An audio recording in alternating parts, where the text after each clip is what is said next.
20th anniversary. I've been coming to San Diego since 1986, so it's my 24th anniversary coming here. And so again, some of the pictures I picked out were so for this first picture I picked out, this is the house in Dover, New Hampshire. There's a little street called Union Street in Dover, New Hampshire. This is where Pete and Janine lived, and they had a roommate that moved out when I finished my summer job cooking lobsters.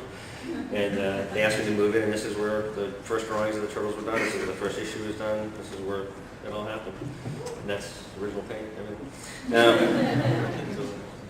This is actually my chair in the studio. Can you see this all right? No.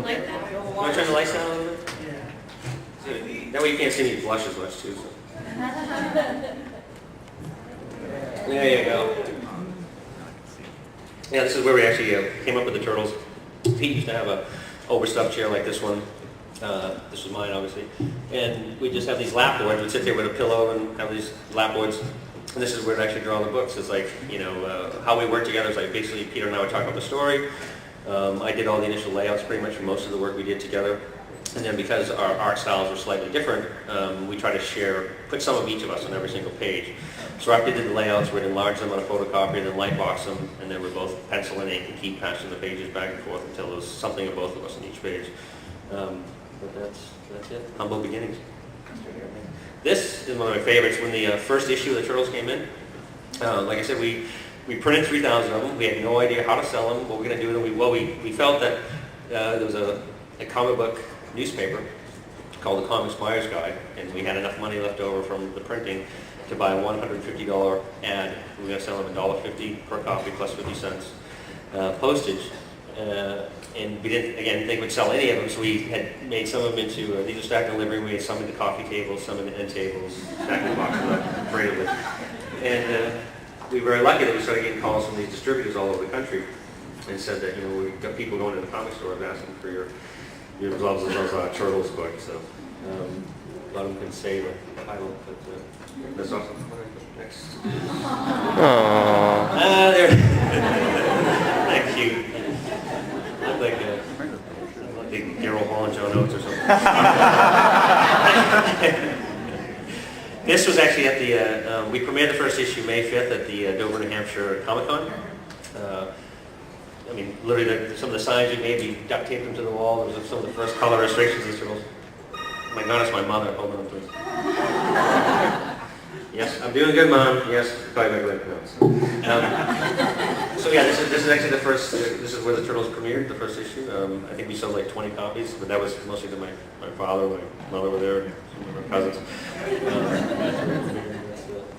25 years ago. This is after we did the first issue in Dover, New Hampshire. Peter and Janine moved down to Sharon, Connecticut. I followed shortly thereafter. After the first issue of the Turtles. I still went back to work my summer job cooking lobsters. So I got to torture lobsters for another whole summer. When we finished that, that's when we moved down to Dover, New Hampshire to work on the second issue. And again, using the lapboard system. This is Peter's studio down there. So we were working on that. It's crazy how young I look. It's crazy. The next one, this is actually similar to the first one. We didn't know how we would ship and distribute the books when they first came in. So we had 15,000 copies of the book printed. We actually had all 15,000 copies shipped to the house. So the house was pretty much consumed with them, and then we'd ship them out like 5 or 6 boxes at a time through UPS until we get them out the door, and then we figured out, you know, there's other ways of shipping. You know, we ended into the whole thing pretty naive on how any of this stuff works, and we got pretty lucky. This is genius. This is the first comic convention we went to was in Atlanta, and we met some of the people we're still friends with today. I mean, people like Bob McLeod and Mike Barron, Steve Rude, a lot of guys that, we'd never been to an actual comic book show. And so I came up with this game one of the first shows. It's called Bed Diving. So we see catch the guy in mid-flight. So this is back when we look at that. Like, I had no gut then. Oh my God. Have to take a bed diving again. Here it is. This is our first year in San Diego. There's Pete standing across from the Civic Center. When we first came here to San Diego, the convention hotel used to be the Hotel San Diego, where the roaches would carry up your luggage. Most of downtown still had tattoo parlors and topless places and things like that. It's changed so much. I remember this year, I think they were hoping to have 9 or 10,000 people show up. That would be a successful show. There we are, Simon, at the thing. See? I think when we arrived, and we think, the organization then was still much like it is today. We filled out all the paperwork and all that kind of stuff, and once we showed up, they didn't know what to do with us, so they gave us a table at the end somewhere. I think it was near the bathrooms.